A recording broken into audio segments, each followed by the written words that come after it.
Batman has been reinvented so many times that people forget there's one version everything else is built on. One Bruce Wayne, one baseline. Every darker, weirder, or more broken Batman either copies him, twists him, or deliberately rejects him. And before we get into the alternate timelines and disaster zones, we need to start with the original, Bruce Wayne. Prime Earth Batman is the default setting for the entire myth. He's the template, the benchmark, the guy every other Batman gets measured against whether they like it or not. Before you roll your eyes, hear me out, because this version isn't just iconic, he's the reason the symbol works at all. His origin is simple and brutal. Bruce watches Thomas and Martha Wayne get murdered in Crime Alley, and that moment literally turns a child's life into a lifelong war on crime. No magic, no serum, no powers, just trauma, money, and an obsession so intense it becomes a full-time career. But the important part is what happens after the alley. Bruce doesn't just brood in a cave for a few years and call it a day. He spends years training all over the world, learning martial arts, forensic science, psychology, detective work, tactics, all of it. He comes back as a man who can outfight trained killers, outthink geniuses, and solve cases that would stump entire police departments, which is,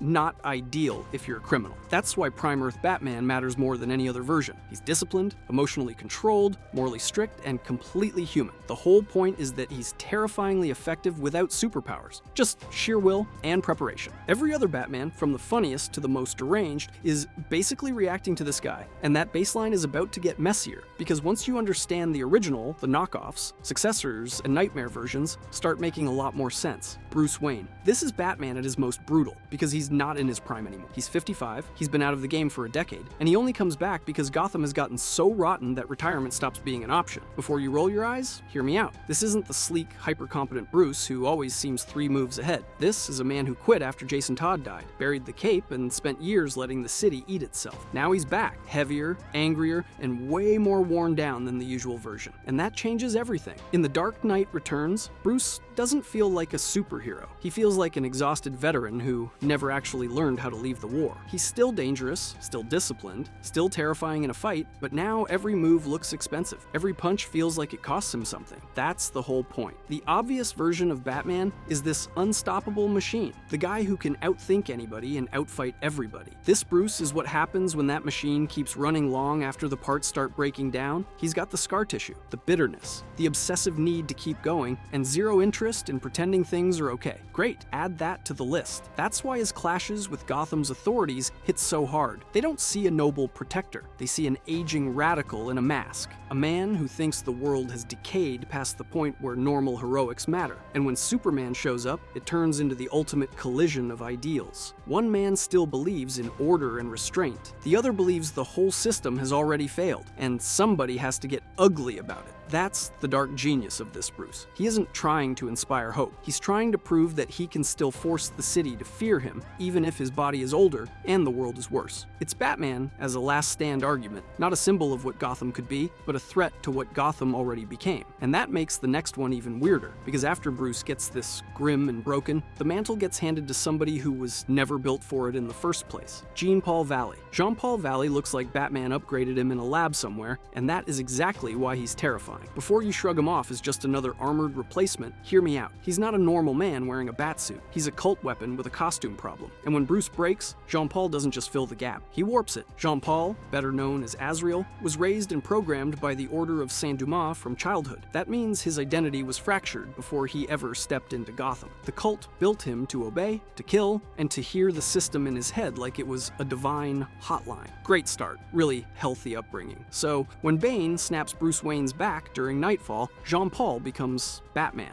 On paper, that sounds like a cool emergency backup. In practice, it's a nightmare. Bruce wanted someone to protect Gotham. Jean-Paul decides Gotham needs to be punished. He starts redesigning Batman into something harsher, more violent, and way less interested in restraint. And the suit change tells you everything. Jean-Paul doesn't just swap the cape for a few gadgets. He turns Batman into a walking weapons platform. The armored Asbat suit gets bladed wings, a shuriken launcher, a flamethrower, and enough sharp metal to make a hardware store nervous. It looks impressive at first glance. Then you realize it's basically a panic attack with a utility belt. Here's the thing. The more effective Jean-Paul looks, the less Batman he becomes. Bruce built Batman around fear, detective work, and control. Jean-Paul builds him around escalation. Every problem becomes a combat problem. Every mistake becomes a sin. Every sin becomes something the mask should cut out of existence, which is, not ideal. And the worst part is that the cult never really leaves him alone. The system keeps trying to seize control of his mind, yanking him back toward the violent programming Saint-Dumas buried in him years ago. So even when Jean-Paul thinks he's making his own choices, he's constantly fighting a second voice inside his head that wants him to stop pretending and start slaughtering. That's what makes Jean-Paul so unsettling. He isn't an evil copy of Batman. He's a broken replacement that almost works. And that's way scarier, because if you only looked at the armor, you'd think Gotham finally got an upgrade. But underneath it, you've got a cult-trained killer slowly turning the symbol into a weapon. And if you think that's a bad Batman, wait until you meet the version who's evil for family reasons. That one gets personal fast. Thomas Wayne. Thomas Wayne is what happens when Batman is the parent instead of the child. And that swap makes everything colder. Before you brush that off as just another evil alternate universe, hear me out. In Flashpoint, Bruce dies in Crime Alley, and Thomas is the one left behind with the wound. Same street, same gun, completely different monster. On the surface, he is still Batman. Same ears, same cape, same obsession with Gotham. But his version of the mission is basically grief with a badge and a body count. He kills criminals, he uses the city's power structures, he runs Wayne casinos as cover, and he commands a privatized police force to keep Gotham in line. That is not a vigilante. That is a very angry CEO in a bat costume. And honestly, it makes a twisted kind of sense. Thomas was a doctor before all this, a guy who believed in saving lives. Then Bruce gets murdered, and that faith just snaps. So now, instead of trying to stop the cycle, he becomes the cycle. Criminal walks in, criminal does not walk out. Great. Add that to the list of parenting advice nobody should ever need. But here's the kicker. Thomas is one of the few Batman variants who can actually weaponize legitimacy. He is not lurking in alleyways with homemade gadgets and trauma issues. He has money, access, and enough status to turn the city's systems into a blunt instrument. He does not just scare bad guys. He controls the room before they even get there. That is a much scarier upgrade than stronger armor. That's what makes Thomas Wayne so disturbing. He is not just Bruce with a gun. He is Bruce's father, carrying the same loss, but letting it curdle into control. He does not just fight Gotham's crime problem. He tries to own Gotham's response to crime. Like the whole city is something he can finally keep from being taken again. That is the real horror here. The Batman symbol, which usually means fear aimed at criminals, becomes fear aimed at everybody. And the emotional punch lands because Thomas feels less like a superhero and more like a man who never recovered. He is devastated, furious, and fully convinced that mercy is a luxury he cannot afford. The result is a Batman who protects people, sure, but in the same way a locked vault protects valuables. You are safe inside it, and you are also trapped, which is,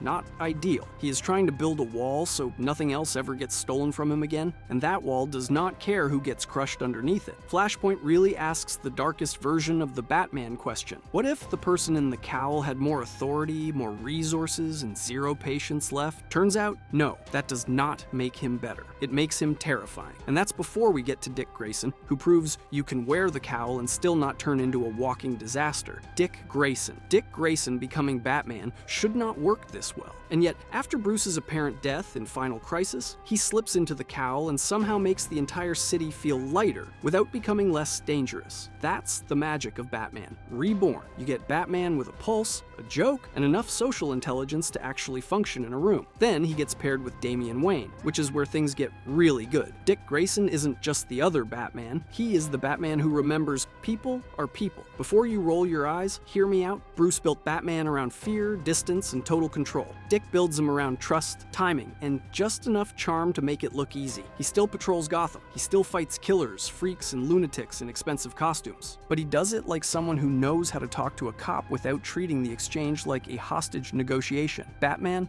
but warm. The official setup is simple. Bruce is gone, Gotham is unstable, and Dick steps into the role because someone has to keep the city from eating itself alive. What makes his run stand out is that he does not try to be Bruce. He leans into being Dick Grayson, which is exactly why it works. He is more public-facing than Bruce ever is. He cooperates with law enforcement instead of treating them like a nuisance. He works with other heroes instead of acting like a suspicious gargoyle with a utility belt. He smiles in public, cracks jokes, and actually looks like somebody who could walk into a room full of allies and not make everyone immediately regret the meeting. Wild concept, I know, and that difference matters. Dick's Batman does not feel weaker because he is more open. He feels smarter. He knows when to lead from the front and when to let other people in. He knows Gotham does not just need intimidation, it needs coordination. That is a huge shift because Bruce's version of Batman is so often defined by isolation that seeing the mantle used as part of a network feels almost illegal. But the real reason people love this era is Damian. Damian Wayne starts as a little menace, a genuine little menace, trained by assassins, convinced he already knows everything, and fully prepared to act like everyone else is beneath him. So naturally, Dick does not respond by trying to break him down with fear. He mentors him with patience, empathy, and just enough dry humor to keep Damian from combusting. It is the kind of dynamic that makes you realize how much Batman and Robin stories have been starving for actual emotional intelligence, and Damian responds to it. He does not instantly become soft or cheerful, because that would be weird, but he does start becoming better. Dick gives him structure without crushing him.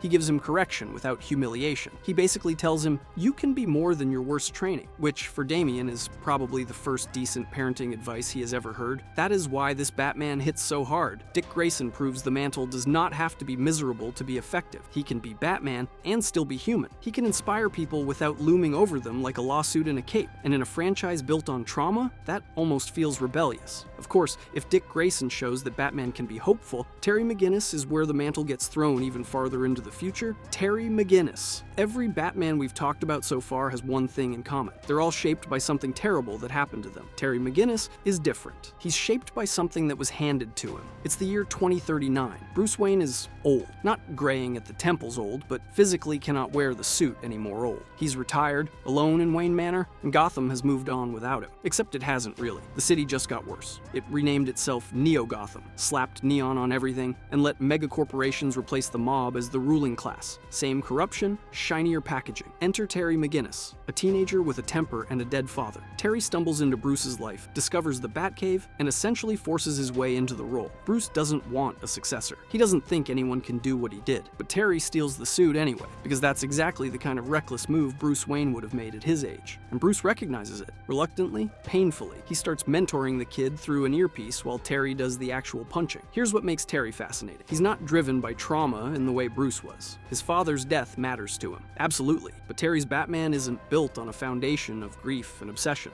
It's built on inheritance. Bruce gives him the tools, the training, the name. Terry has to figure out what to do with all of it. He's essentially asking the question that none of the other Batmen ever had to ask. What does Batman mean when it's not your idea? And the Gotham he's protecting looks nothing like the one we know. Neo-Gotham is full cyberpunk. Hover cars, AI surveillance networks, holographic advertisements selling you things you didn't know existed. The criminals have upgraded too. We're talking genetic splicing gangs, corporate assassins, and technology so advanced that a Batarang feels like bringing a slingshot to a drone war. Terry's Batsuit reflects this. It's a full-body piece of future tech. Sleek black with a red bat symbol, capable of flight, enhanced strength, cloaking, and about 40 other things Bruce's original suit could never do. It's less guy in a cape and more walking weapons platform that happens to have a teenager inside it. But the real escalation happens in the comics. DC officially brought Terry into mainline continuity, and the Batman Beyond. Neo Year series takes things to a genuinely dark place. Bruce Wayne is murdered, not retired, not missing, dead. Terry has to investigate who killed his mentor while simultaneously discovering that Neo-Gotham itself might be the problem. The city's AI infrastructure isn't just monitoring citizens, it's actively dangerous, hiding secrets that go way deeper than street-level crime. Corporate-scale corruption doesn't even begin to cover it. We're talking about an entire city that might be working against the people living in it, and Terry has to handle all of this without Bruce in his ear anymore. No safety net, no old man telling him which wire to cut, just a kid in a suit that was built for someone else, trying to live up to a legacy that might be literally impossible to match. That's the thing about Terry McGinnis. He's not trying to avenge his parents, he's not consumed by rage or broken by grief, he's just a guy who inherited a responsibility and chose to carry it, which honestly might be the hardest version of Batman to be. Everyone else had something pushing watching them. Terry just has a choice, every single night. But if Terry represents what happens when Batman's legacy lands in the right hands, the next entry shows what happens when it falls into the worst possible ones. The Batman who laughs. Batman without restraint is already terrifying. Batman without restraint and with Joker-level cruelty is a full-blown disaster. Earth 22 gave us exactly that, and it starts with Bruce Wayne doing the one thing he never does, killing the Joker,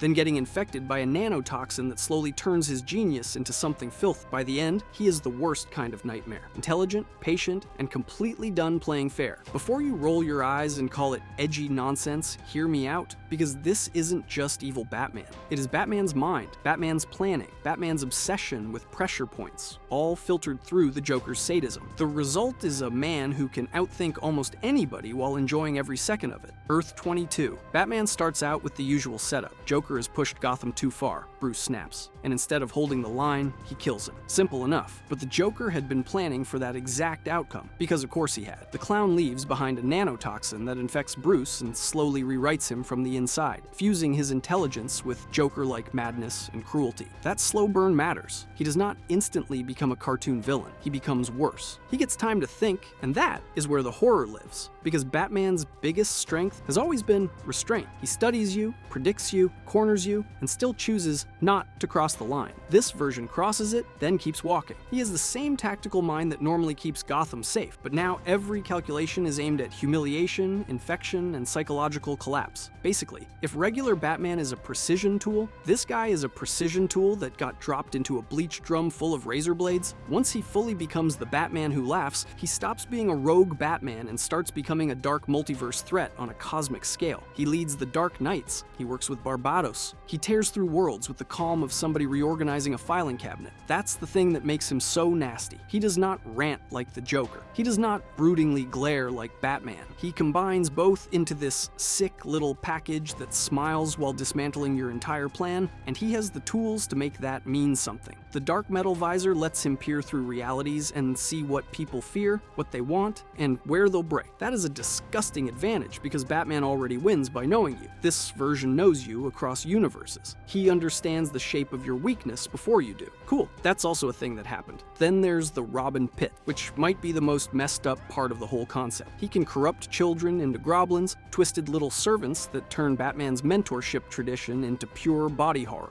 Robin was supposed to mean hope, training, and second chances. Here it becomes a factory for little monsters. Great, add that to the list. And that's why he works as a villain better than most evil Batman ideas. He is not just strong, he is Batman's entire method stripped of conscience. He still plans like Batman, still stalks like Batman, still understands fear like Batman, but now every one of those skills is pointed at making the world uglier. There is zero heroism left in the symbol, just the shape of it. If you think that is the ceiling for Batman horror, wait until you see a version so far ahead in time that even the cape looks like ancient history. Batman 1 million. Batman 1 million is what happens when the idea of Batman stops being a man and turns into a civilization. And somehow, DC made that sound normal. Before you laugh it off, this is the Batman of the 853rd century, living in the year 85,300, which is so far ahead it basically counts as another species. He's not just fighting crime anymore, he's preserving the entire concept of Batman across millennia. Before you roll your eyes, hear me out, Batman 1 million. He appears in DC 1 million, and he's the most distant future Batman in this whole lineup by a ridiculous margin. Not future as in slightly upgraded suit. Future as in humanity has had 84,000 plus years to make things weird, and Batman is still here doing Batman stuff. That alone is hilarious, in a very bleak way. But here's the kicker. He doesn't protect Gotham. He oversees Pluto as a prison world. That's the huge leap. Batman goes from rooftop vigilante to something closer to a cosmic warden. Same obsession, totally different scale. Instead of stalking alleyways, he's managing an interplanetary penal system, which is not exactly the job description Alfred probably had in mind. The man who once punched muggers in an alley is now basically an institution with a cowl, and it makes perfect sense in the most Batman way possible, because if you stretch the character far enough into the future, he stops looking like one guy with gadgets and starts looking like a function the universe cannot get rid of. Crime still exists, rebellion still exists, chaos still shows up like an unpaid bill, so Batman is still needed, only now the problem is so massive that it takes a civilization to keep up with it. His Robin is a robot called the Toy Wonder, and that detail does a ton of work. It tells you the Batman-Robin partnership is still alive, but it has been translated into the language of the future. No Cape Kid swinging from rooftops. Now it's an artificial sidekick built to support, monitor, and keep Batman grounded, which is, a pretty serious upgrade from small child in bright underwear. And that's the really dark part. Even after 85,300 years, Batman still needs a Robin. Not because he misses having company, because the job still has a way of swallowing him whole if nobody is there to pull him back. So the toy wonder isn't just a futuristic gimmick, it's proof that Batman's greatest weakness never changed. He can survive anything, except becoming the kind of force that no longer needs a conscience. That's what makes Batman 1,000,000 such a perfect final beat for this whole video. He's not the last Batman because he's the strongest. He's the last Batman because the idea outlived the man. Somewhere between crime, war, and the collapse of ordinary time, Batman became a legacy so big, it stopped belonging to Bruce Wayne alone. And honestly, that's the most Batman thing imaginable. If you enjoyed this video and want to see more, click the video on the screen now.